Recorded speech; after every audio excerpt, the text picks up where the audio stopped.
second. Just a second. Go ahead and try All again. right. Yeah. Oh, Okay. okay. Now we have audio. I'm not sure. Okay, why don't we go ahead and start over? All right. This is yes. We had no audio on the GDC either. So hi there. Welcome to In Time. I'm Nick Soutter. This is Ansgar Odinson, as always. And I Second did time not with make any gusto. errors on.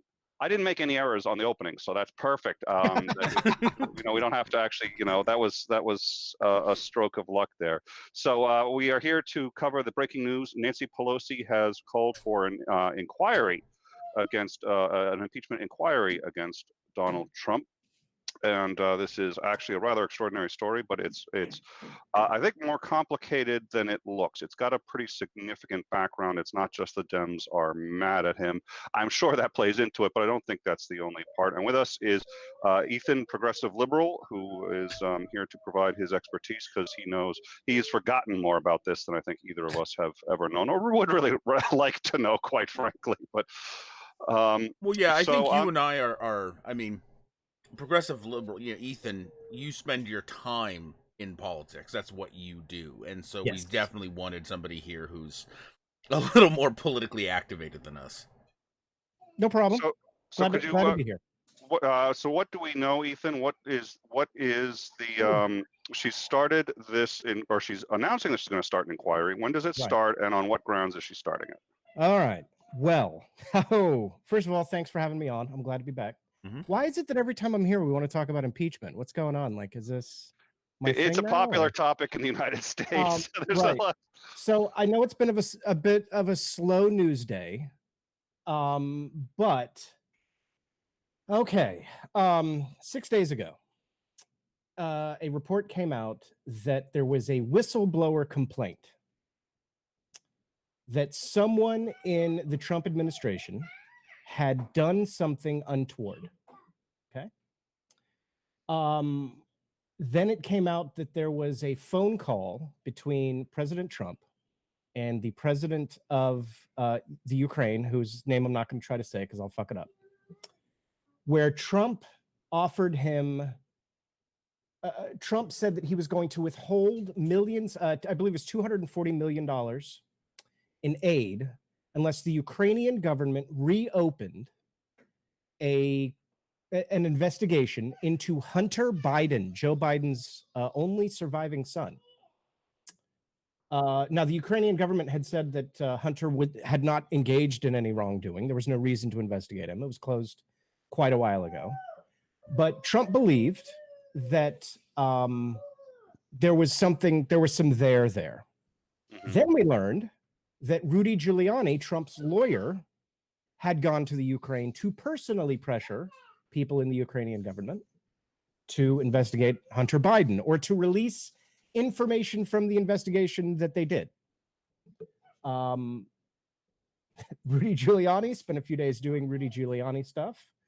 As Senator John Kennedy aptly described him today, he said that Rudy Giuliani is like a wild March hare, which I think is a beautiful Louisiana way of describing somebody who is fucking bonkers.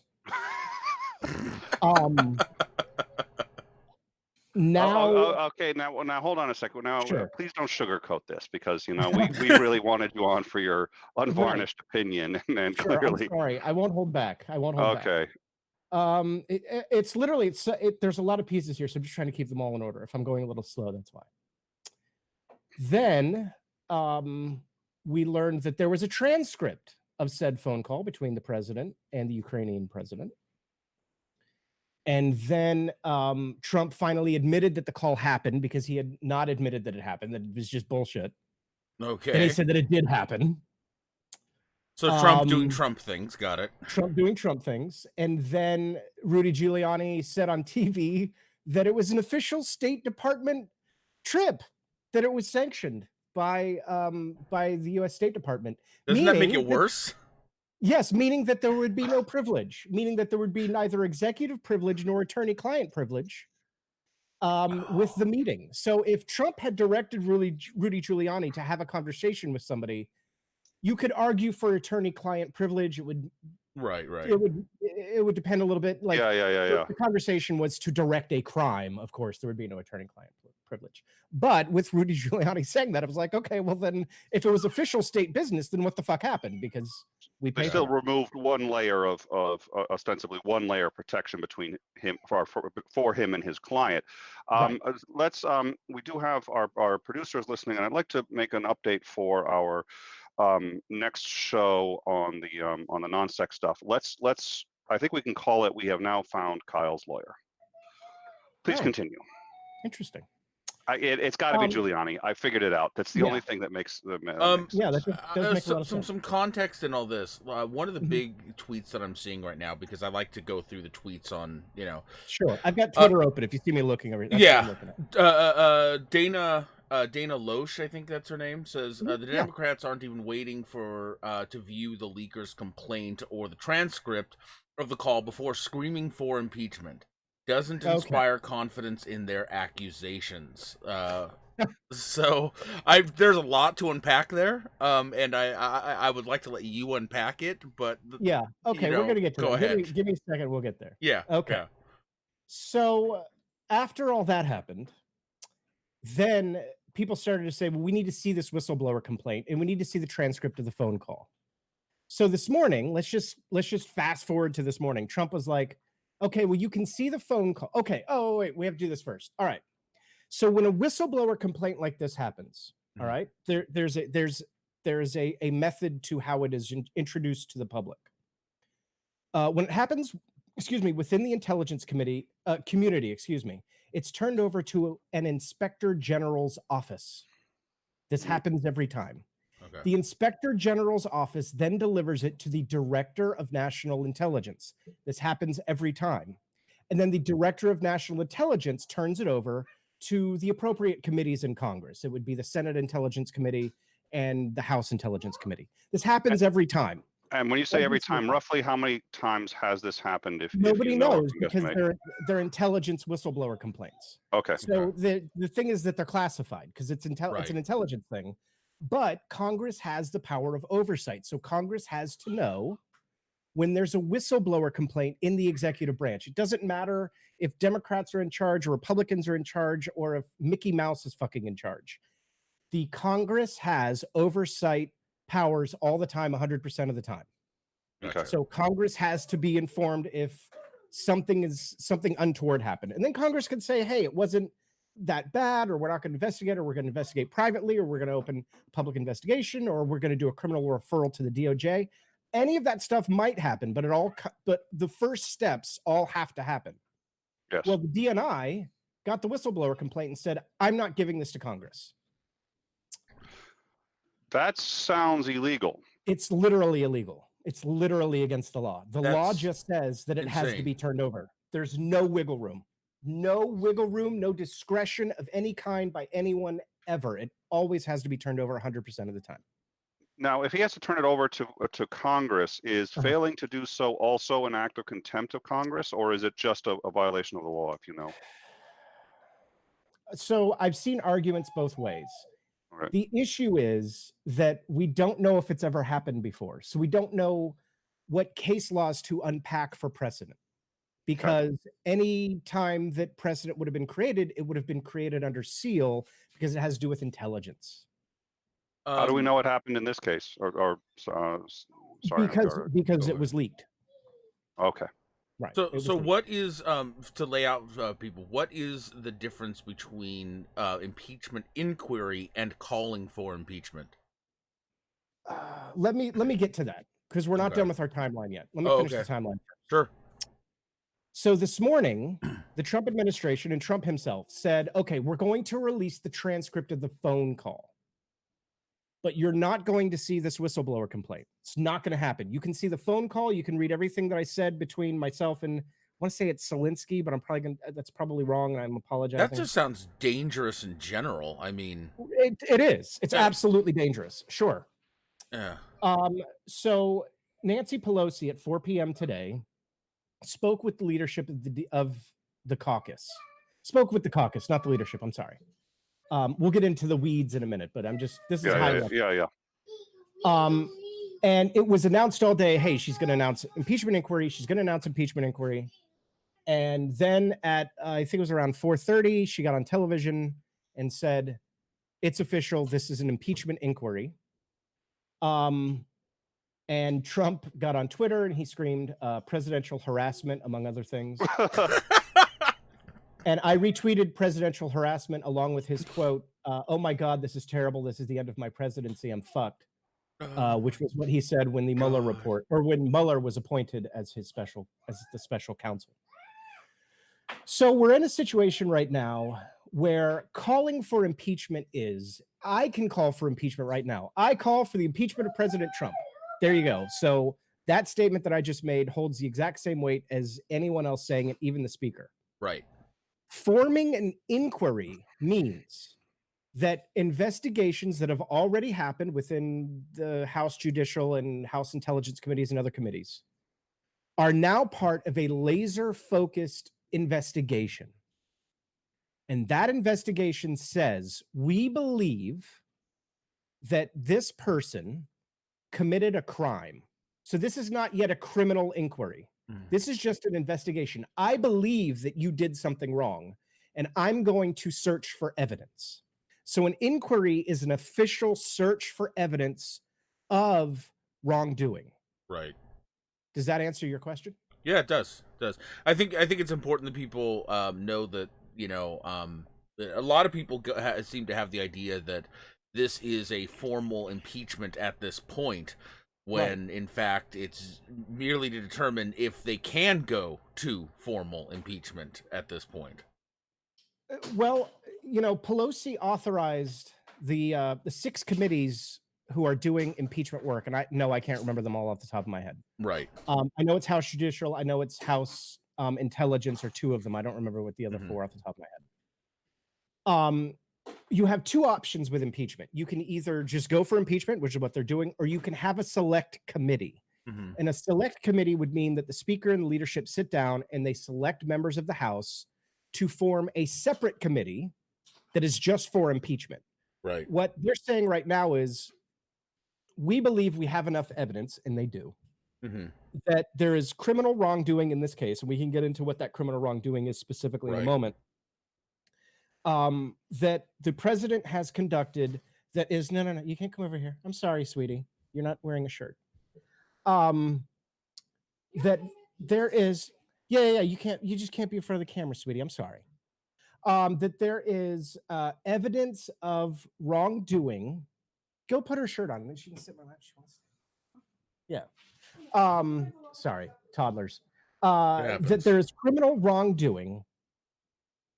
We have that evidence because Trump said it on TV. It's not a mystery. It wasn't leaked. Yeah.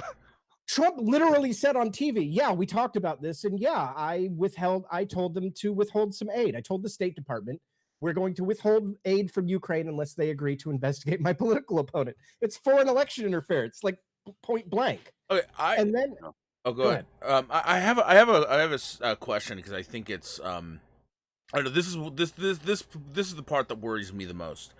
So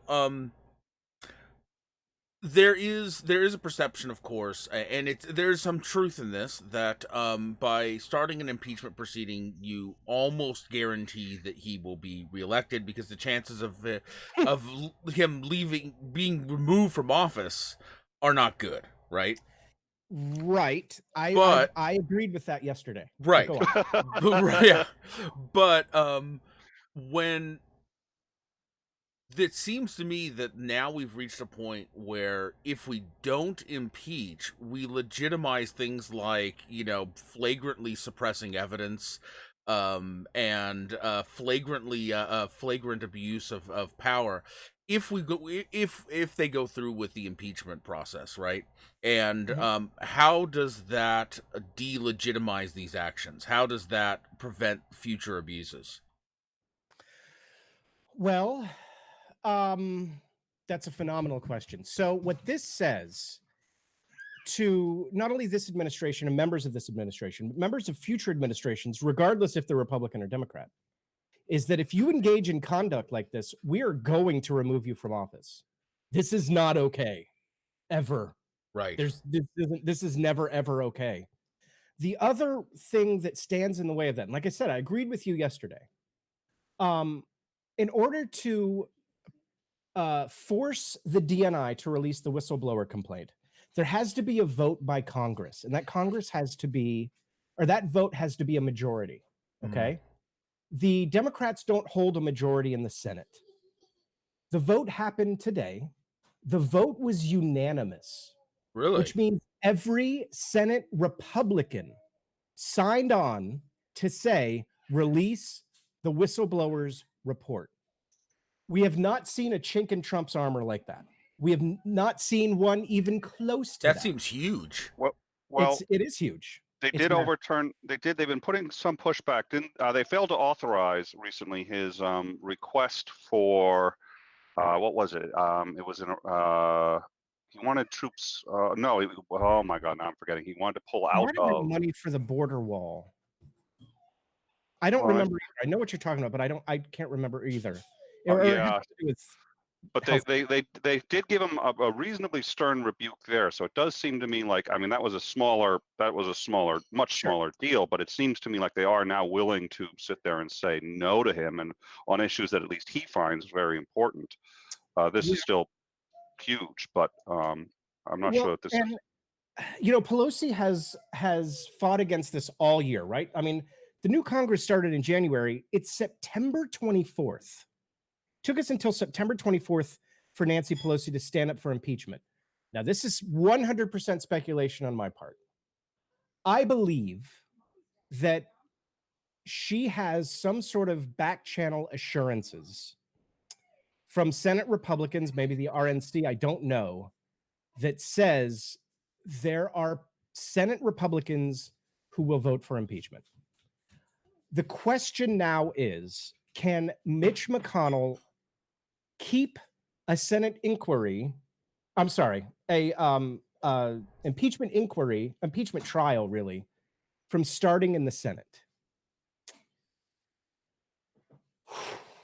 You know, I didn't think that he could refuse to seat an appointed Supreme Court justice like he did with Merrick Garland when Obama tried to appoint, or when Obama appointed Merrick Garland. So I don't know. I've gotten that question 2 or 3 times now on Twitter today. Mm-hmm. I don't see any legal path that McConnell could have, because what when you read the Constitution, what it says is, okay, if the House says there's an impeachable offense here, and Senate, you have to start a trial, the Senate trial starts. It's like with the whistleblower complaint. There isn't a there's no wiggle room.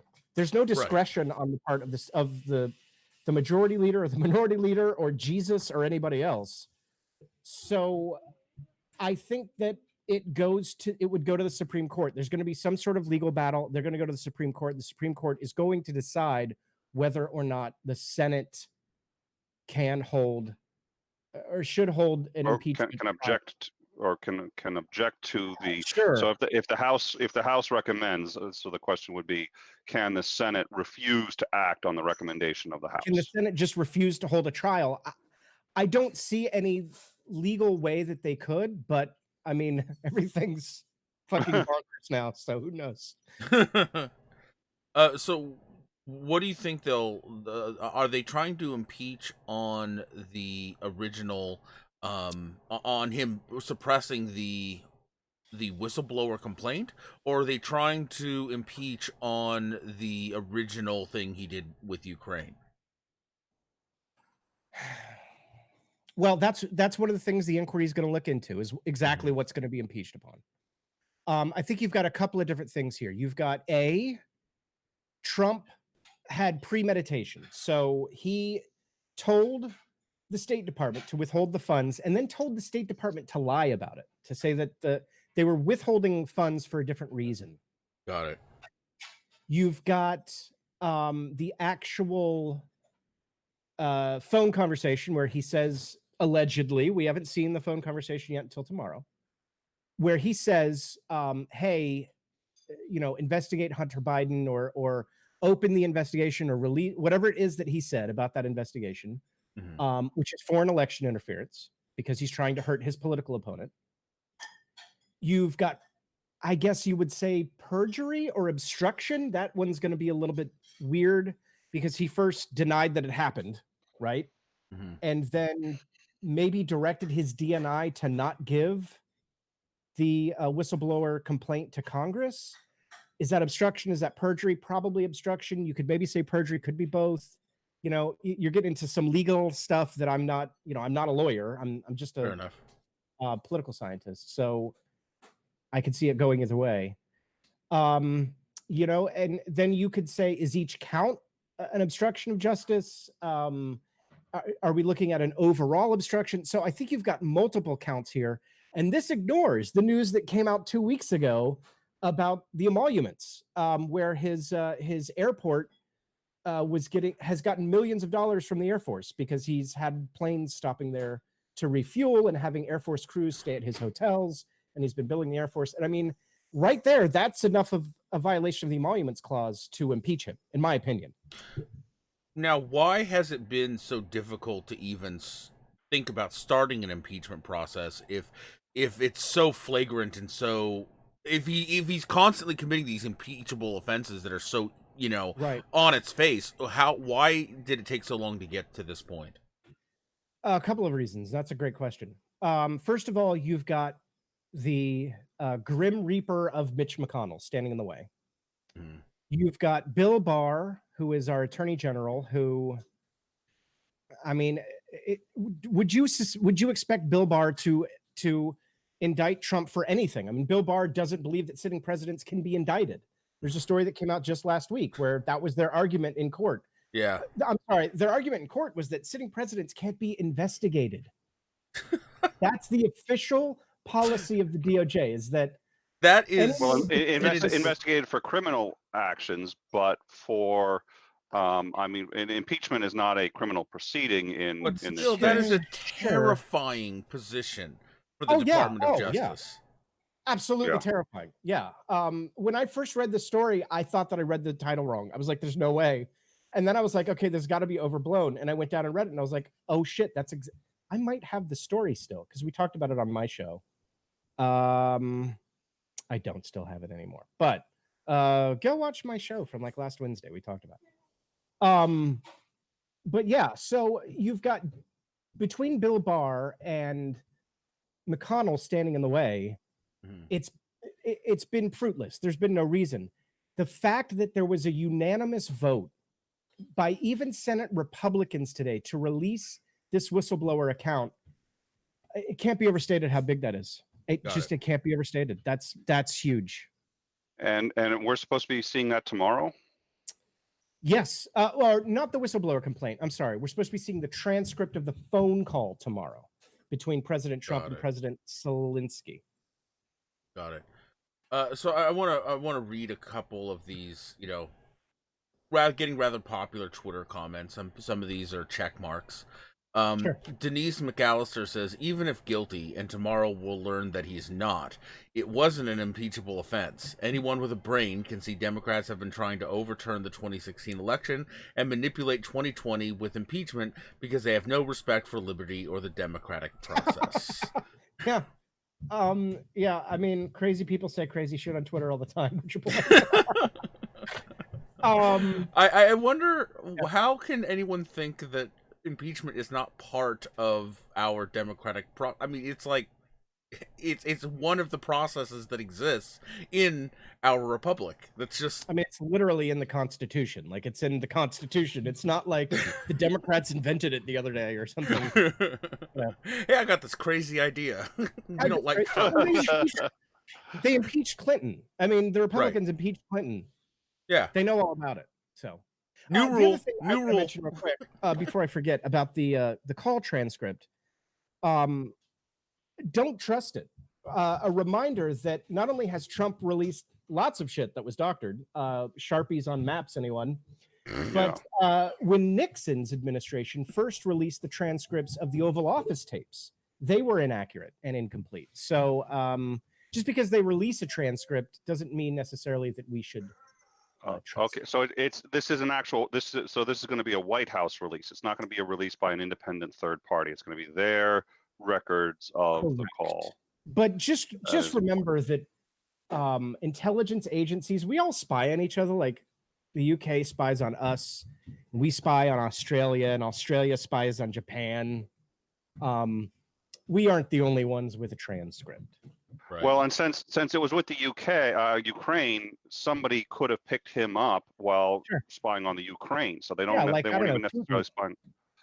Yeah, well, let's hope it's not. We got enough problems with him possibly blackmailing the president, but I don't think he'd release it. But I can imagine any number of. I could imagine the UK could have been listening in on that call, even if just because they were listening in on the Ukraine. Sure. Yeah. Why wouldn't they? I mean, of course.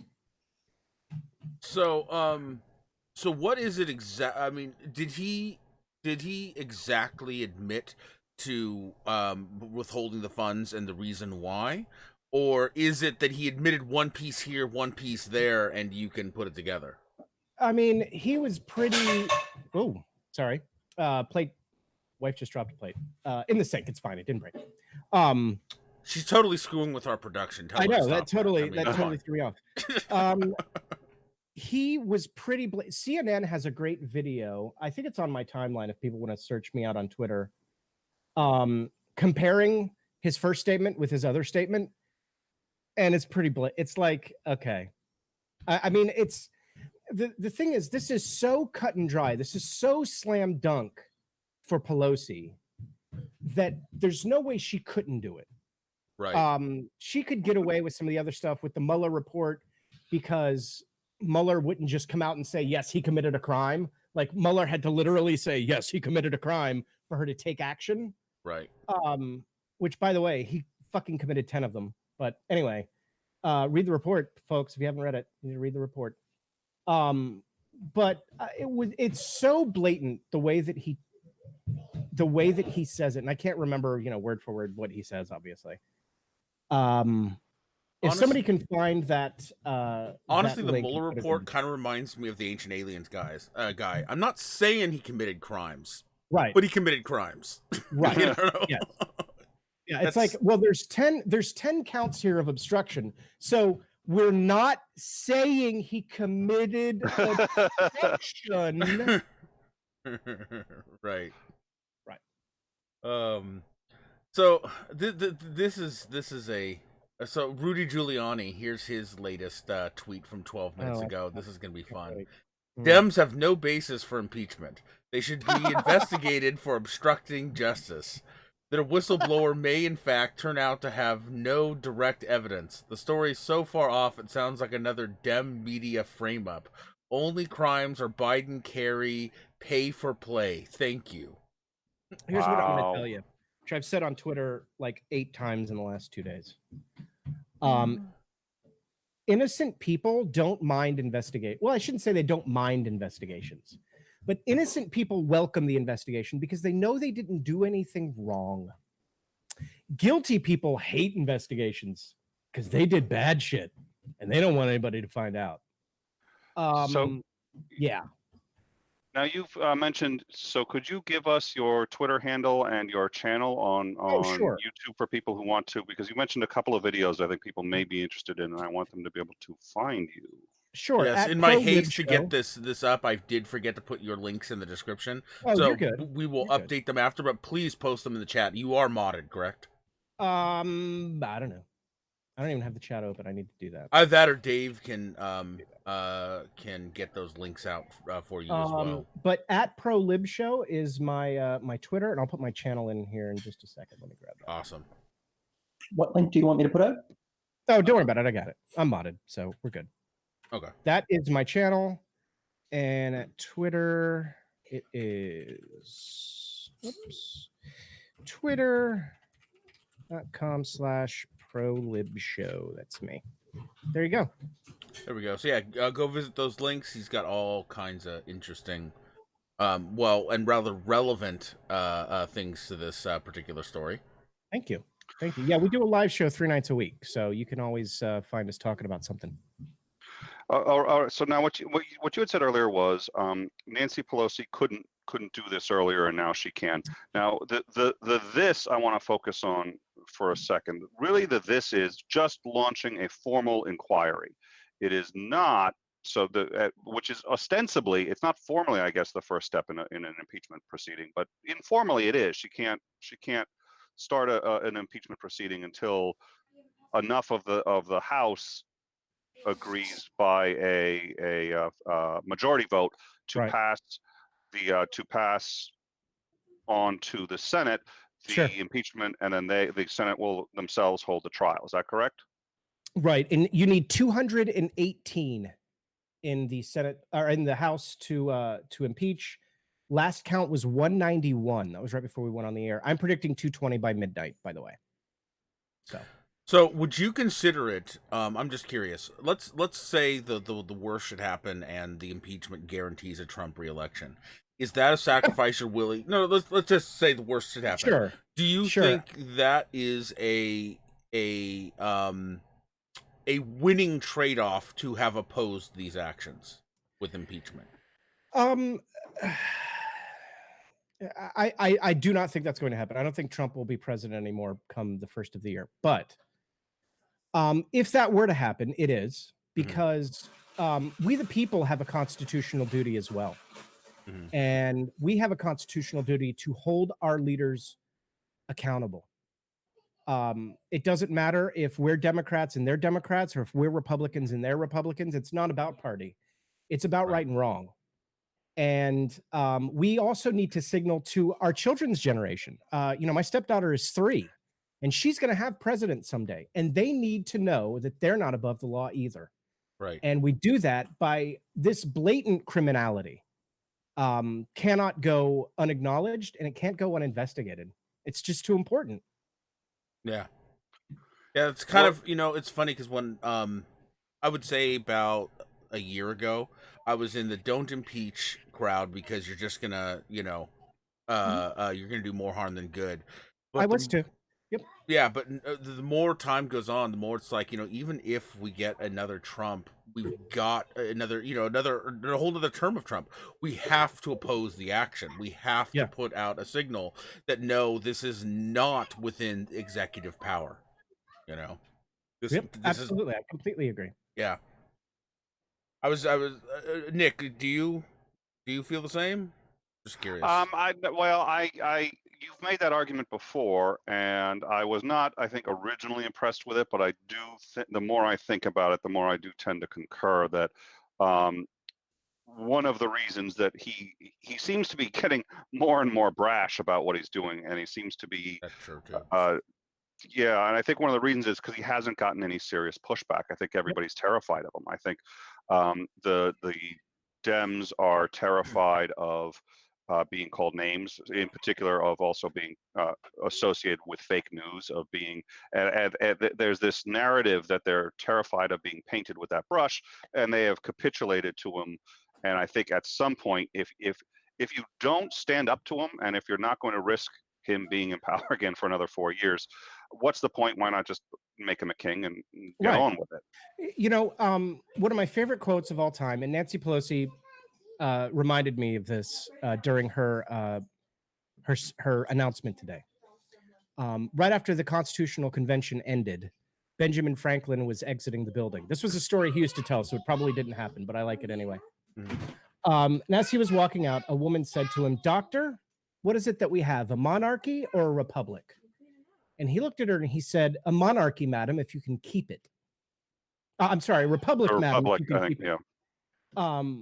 And what that means is that it requires us to be educated, it requires us to be involved, and it requires that we hold our leaders accountable 100% of the time. Yeah. And it doesn't matter what party they're in or what party we're in, or whether or not it's politically adverse or politically advantageous. Yeah. We have to do it 100% of the time. So Ocean Keltoy is in the live chat, and he says that Trump has just stated that he is going to be releasing the whistleblower complaint on Wednesday. So I think in addition to the phone call, now I think you've made a very excellent observation about this, which is if it's Trump releasing it, yeah, there could be, it could be that the whistleblower lives in Alabama and was about to get hit by a. I mean, we don't know Right. what it's going to be, but I think that's an interesting. If we can get any more details on that, I think that would be interesting to know. Yeah, and I have a quick question too. What should we be scared of a Pence presidency? Yeah, sure. I mean, any evangelical Christian in power in the United States, yeah, I'm scared of them. Here's the thing. Pence is the devil we know. He's anti-LGBTQ. He's pro-life, whatever the fuck that means. He's pro-religion in schools. He's anti-scientific evidence. He's anti-evolution. But at least we know him. At least he's not going to get on a phone call with the Ukrainian president and say, hey, can you investigate my political opponents? Because Pence isn't a moron. Trump is a moron. Trump is dangerous because he's dumb. He's not stupid. I'm not saying that Trump lacks intelligence, but I'm saying that he's a moron. Right. He is a blubbering idiot. He's not stupid. He doesn't lack intelligence. Right. He's an idiot. Right. Well, and I'd like to get to that in a sec. Mr. Keltoy just actually gave us so I stand corrected in the way I phrased that. He will be releasing it to Congress. So Sure. Now whether that means he's going to be releasing it or he's going to authorize the release, because those are two different. Right. If he authorizes the release of the independent, I forget what the name of that position is, but the one that is supposed to be reporting it to Congress and has failed. The DNI. The DNI, as opposed to himself, or somebody representing him saying, "Oh, here's what it says." Those are two different. Right. Absolutely. Things. And the other thing is, like we already talked about, he doesn't have the authorization to approve anything. The DNI is required by law to deliver it to Congress 100% of the time, whether or not Trump authorizes anything. So, And go ahead. I want to answer that question because I really like that question. I'll answer and then kick it back. For me, with Pence, I find Pence's policies far more abhorrent than I find Trump's policies. In fact, Trump and I agree on some policies. Having said that, okay, I gotta go. Pence is. Well, no, he's been harder on guns than Obama was. I'm just Okay. here. I like his idea of Space Force. I mean, I don't think it'll do anything except for pump millions and billions of military money into the space program, which I'm all for. Yeah, I mean, sure. Yeah. So I start trying to talk about how Trump has some credibility somewhere, and you have to bring up Space Force. Thank you. Hold on. I think Trump has no credibility. What you do is to convince Republicans to fund NASA. You say, we're going to give the astronauts guns. And they're like, do it. Love it. Do it. Like, that's a good plan. There you go. So I think at a minimum, Pence is qualified. Trump is not. And that's a huge difference. And even though I may agree ideologically more with Trump, Trump is not qualified and is therefore extraordinarily dangerous to have him, because he's just like, well, you know what, let's not worry about global warming, let's worry about this, let's start a trade war with China, and it'll all work out in the end. Pence is at least deliberate, and I think knows what he's doing, and is far less likely to break the law. He at least understands the system and works within it, as opposed to Trump, who just doesn't know it, doesn't understand it, and doesn't care. He's the guy who literally had brag to like a teenage kid and said, "Come over here. This is the nuclear football. Here's the Secret Service agent who's holding it. These are the launch codes." I mean, he did this. This is not. I mean, I'm not making that up. 10-year-old girl that he'd be dating her someday. So Yeah. At least Pence will only do that to 10-year-old boys. But listen, for me, it's kind of like the difference between eating rancid sour cream or rancid shit. And so I guess I would rather eat rancid sour cream in Pence than eat more rancid shit in Trump. I'm not going to go for the joke there. I'm going to let that one go. Ansgar, what were you going to say? Come on, I left you what it was a soft. Yeah, yes, I know exactly what you left me, but I'm going to leave it. I'm just saying I'd rather a little white mustache here. Anyway, but we'll go on. You'd rather eat it in Pence, which I decided I was going to try to let that one slide, which, of course, by pointing that one out, I did Sure. not let that one slide. No. So because definitely Pence, I think concerns a lot of people. In fact, I've heard a lot of people say they don't want Trump impeached just because they want to avoid Pence. But I have a weird kind of slightly related question. Sure. Because it actually confounds me, and maybe you can shed some light on it. What is it about Trump who he is able to get conservatives on board with playing nice with people that just 10 years ago would have been unthinkable for conservatives to want to play nice with, I'd say 4 years ago. Yeah. Real quick, I have to shill. I'll be on the Magic Sandwich Show Friday night at 7:30 p.m. Eastern time to talk about gun reform. So FYI, the only way we can get correspondence onto this show, it's not for the quality, it's the you get to shill your stuff, and people are like, okay, I guess I'll consider doing it. So That's yeah. not true. I love you so much. I love you guys. You have no idea. Thank you. That is a complicated question, though. I think that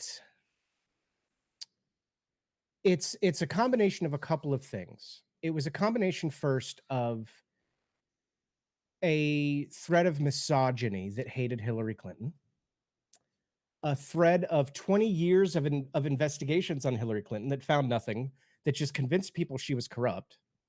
I think that it was a combination of foreign influence. And I think it was a combination of people saying, hey, he's an evangelical Christian, so you should vote for him, even though he's not. When he said 2 Corinthians at the one campaign rally, I always thought that was fun. Like, dude, I don't even read the Bible. I know it's not 2 Corinthians, you moron. So the other thing is that people were promised, and it has held true, that the courts would be packed with federal radical judges that are conservative that will help overturn Roe v. Wade. And that will prevent things like like Obamacare. I mean, I think a lot of it was the racism that motivated people to hate Obama, and Trump saying, we're going to undo all the things that the bad black man did. And we won't have to worry about this stain of blackness anymore because he was so black and he did many things while being black, and we don't allow that. So I think it was a combination of all of that. And at the Republican National Convention, the week before the Republican National Convention, no one liked Russia. And a week later, the polls shifted and everyone who was a Republican suddenly liked Russia. And it was like, what is going on? Like, McCarthy was in your party. Right. You guys, like, Reagan was in your party. Reagan, zombie Reagan is going to murder all of you people. I hope you know that. And how much they love to quote Reagan while stroking off Russia. Oh my God, yes. Yeah, it is flummoxing to me to this day, because I just reread the other day Romney's speech from 2016, from, I believe it was May in 2016. I want to say it was May 2nd. And Romney was like, listen, if we nominate Trump, it's the end of the Republican Party. If we nominate Rubio or if we nominate Cruz, they hold our real values. Trump doesn't. Trump is a populist. So you people like him because he's charismatic and he's famous because he was on the TV. But he's not a Republican. And if we nominate him, it will end our party. And then at the RNC in August, was it July or August? They nominated him. Do you think it is? It's clearly caused issues, but it looks to me like the Republican Party is going to survive. They're just going to course correct. Is that what we're looking at, or do you think this is going to either split it or? Here's the thing that the Republican Party lost. They lost almost everyone under 25, and I don't know that they can ever get them back. That is, there's a chance that the Democrats are going to win Nevada in 2020. Nevada. Because young Hispanics and Hispanics just in general aren't buying it. And the Southwest, Arizona and New Mexico and Nevada, and West Texas, and large swaths of California are highly, highly Hispanic. And the Republicans had them. They were starting to really get them. I mean, look at Rubio, look at Cruz. Well, They yeah, had I mean, two of their having lived in a heavily Hispanic neighborhood, the vast majority of the Hispanic immigrants and even first and second generation are lean rather conservative and Catholic. You know, Yep. But they're losing them. They're Mhm. losing them in droves right now.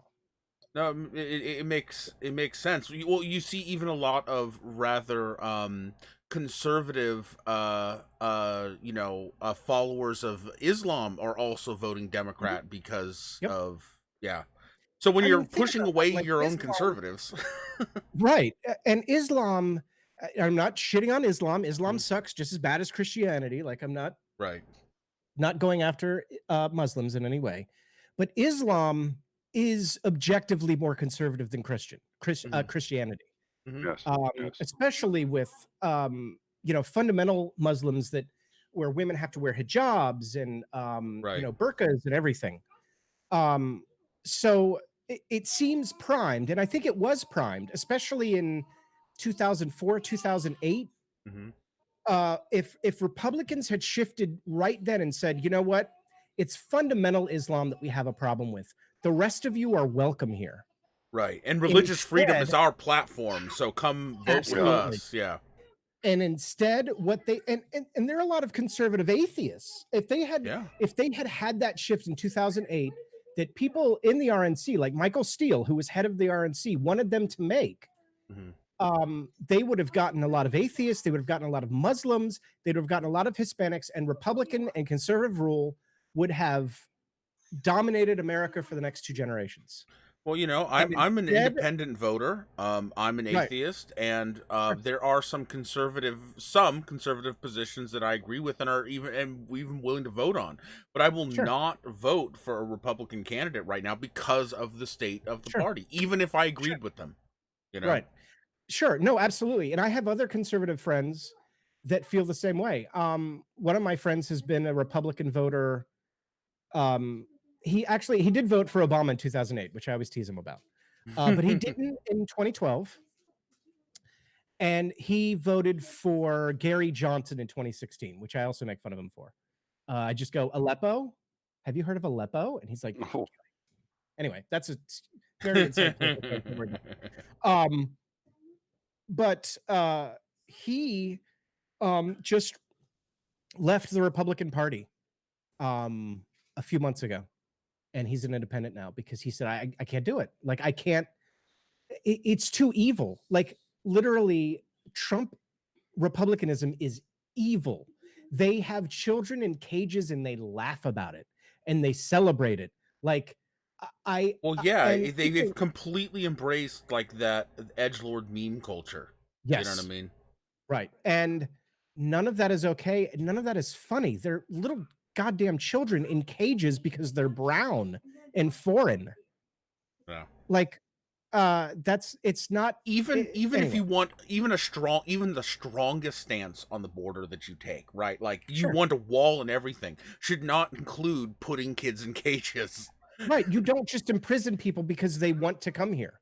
Right. You don't imprison people for being asylum seekers. Like, that's not you just do what we've always done. When you say, okay, come in, we'll review your asylum. If it's valid, if the reason that you came here because you were being, you were a woman being abused, or you're a political activist who, was being hunted or whatever. Right. Okay, like those are legitimate reasons for asylum. And we should welcome those people. Those people make our communities better and Yes. stronger. I got attacked on Twitter one day because Governor Inslee, when I still lived in Washington, Governor Inslee said, yeah, if you want to send the refugees somewhere, send them here.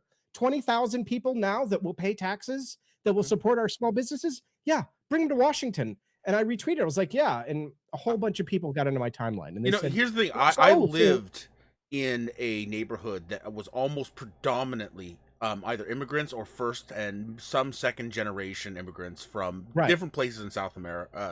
sure, And sure. it was one of it really was the best place I've ever lived in my life. Absolutely. It was Because they're so wonderful. thankful to be here. Because Yes. where they are now is so much better than where they were. They have opportunity. I would every single one of them who wanted to open a small business should get a grant to do so. Every single one of them that just wants to get a job and pay taxes, sure, why not? Yes. Yeah, great. Yep. And then people say, oh, well, you want healthcare to be a right, so you want all the, and I hate this term, illegal aliens to get healthcare? Yeah, I do. Here, and for a couple of different reasons. And I'm sorry to get off track off the impeachment thing, but Yeah. you got me started. Yeah, for a couple of reasons. First of all, I don't want anyone who's sick to spread disease into my community. So, yeah.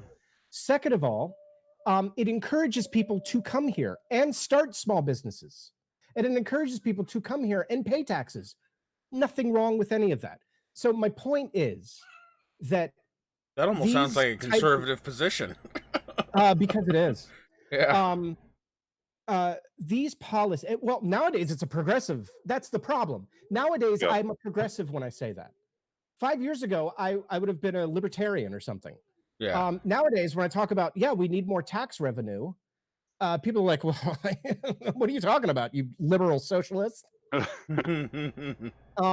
So until the Republicans get their heads out of their asses and realize that taxes aren't stealing from you, no, and that it is good to pay taxes, and that regulations are good things. Regulations mean that your air is clean and that your food is not poisoned or diseased. They are going to continue to dwindle because their policies aren't anything that has to do with the real world.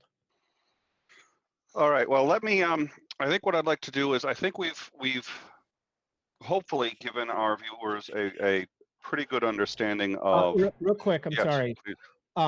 That is now 200 Democrats in the House. So we have 4 hours for 20 more for my prediction to be true. Anyway, go on.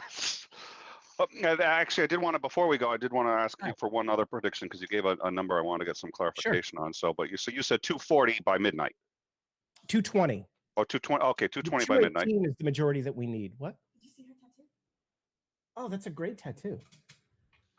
I love it.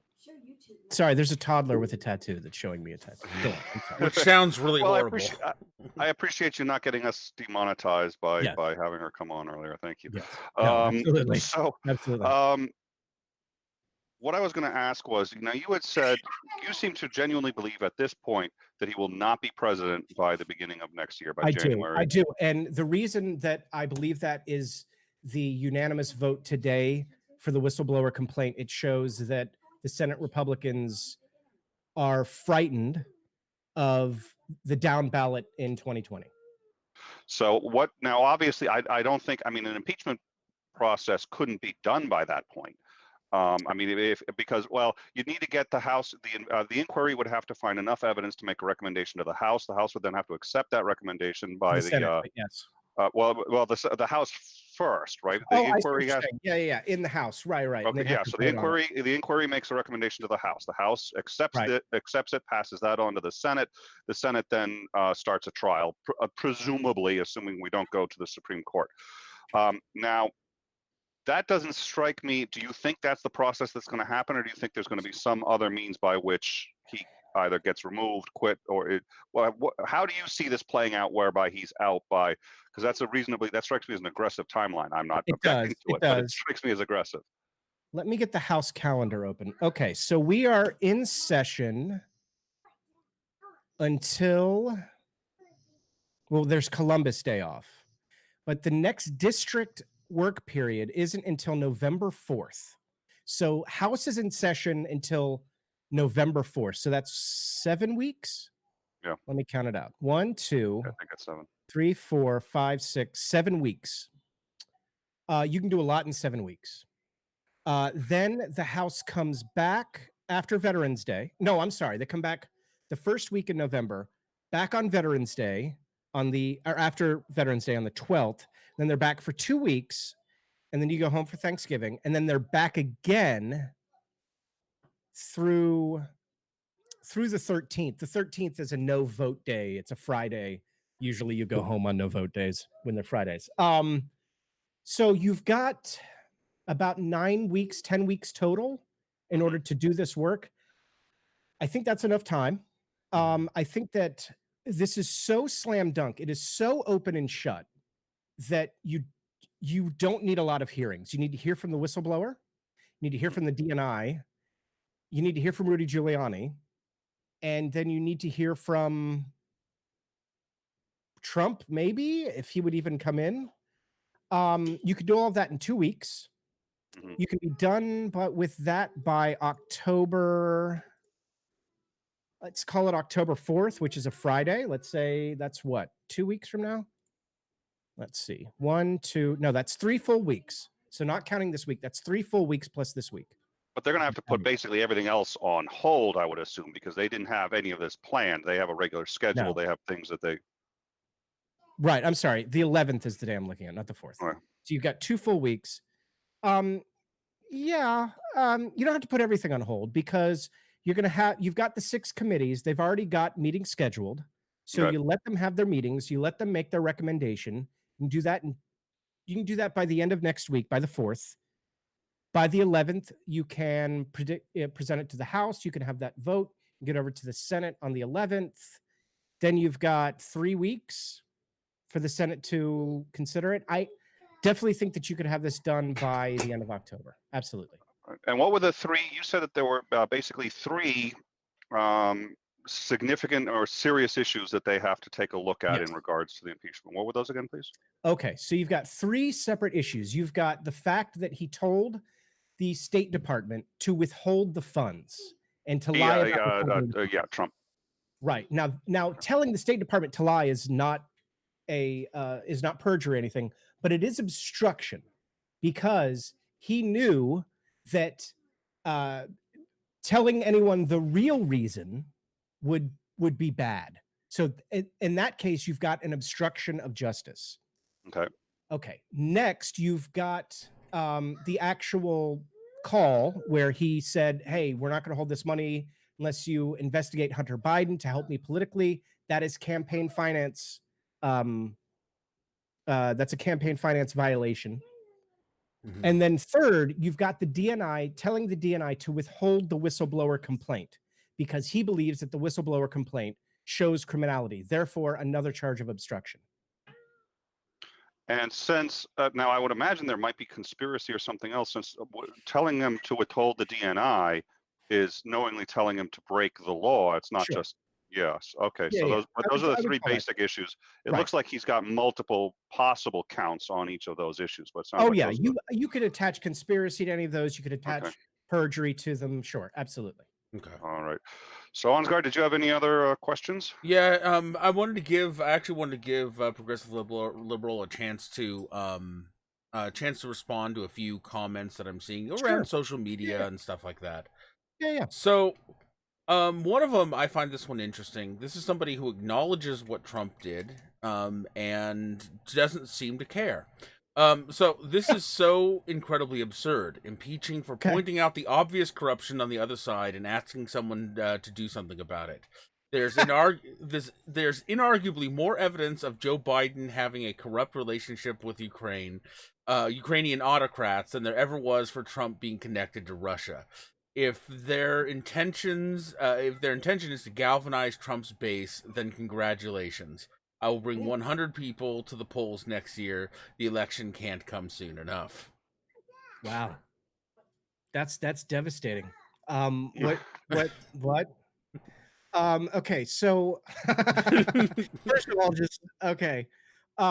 so Joe Biden had nothing to do with it. It's his son, Hunter Biden, first of all, who was already cleared of any wrongdoing by the Ukrainian authorities. There's no evidence that Joe Biden reached out to anybody in the Ukraine. And even if he did, why the fuck would they care that Joe Biden was reaching out to them? Like, what's he going to do? He's just some guy. Yeah. I mean, he used to be the vice president. I guess you could say that he called in a favor or something, but he didn't. There's no evidence of that. If there's evidence of him doing so, I'd love to see it. And listen, if Joe Biden and Hunter Biden did something wrong that requires prosecution, prosecute them. But whether or not Joe Biden or Hunter Biden did anything wrong is completely disconnected from the fact that Trump did do something wrong. Trump admitted to doing it wrong on television. So there you go. Yep. That's my A few people seem to think that it's going to be nothing but an inquiry and they won't have the votes to make it real or anything. So Okay. I don't know if you think that is worthy of a response. You know, this morning when we woke up, there were about 164, 165 Democrats that publicly supported impeachment. It's 8 p.m. and there's 200. So you tell me. Oh, wow. It sounds like it's snowballing really rather quickly. Yeah. Yeah. Yeah. And then a bunch of people think that we should be putting the Democrats behind bars because they're trying to impeach Trump. There you go. As I said before, innocent people welcome investigations. They don't like them, but they Right. welcome them because they know they did nothing wrong. And if you're hiding from an investigation, it's because you know you're guilty of something. That's all I'm going to say. Well, I think that's. I listen. I'm trying to get the best possible comments I can, not the most reactionary. These are the best ones. Oh, Ansgar, this is one of those times I do pity you. I mean, I'm very sorry. I mean, I can't find anybody. Tweeting anything or talking about anything that isn't like, round up all Dems and kill them. You know, like, I just it's difficult to. Well, I've got a comment I could share with you. Sure. Please. Ukraine always get what you want. Ukraine always get what you want. But if you bribe sometimes, you just might find you get impeached. All right, and I think that is an excellent note to end on. Thank you all for joining us on this breaking news story. Again, Nancy Pelosi has officially, I guess, started an inquiry into the impeachment of Donald Trump, and it looks like it is developing. She's got some rather significant ammunition, it appears, and it appears the Senate actually may be far more on her side than anyone anticipated. And in the House, support has gone almost to the point needed already to pass it even before the inquiry has really started. So that is some rather significant developments. Thank you all for joining us. We will be back probably in about 45 minutes with Cyrus the Skeptic to have our regular scheduled show. And tonight we will be discussing cults and culty programming. Thank you all very much for joining us. And thank you, Progressive Lib, for coming on and helping us out with this. This was certainly not our wheelhouse, and you have been very helpful and informative. Thank you. Absolutely. Knocked it out of Thanks. the park, and man. just to remind everybody, we do our show Wednesday, Thursday, Friday nights at 9 p.m. over on my channel. We'd love to have you. Pro Lib Show. Check us out. Yeah, go watch. They're great. Thanks. I don't.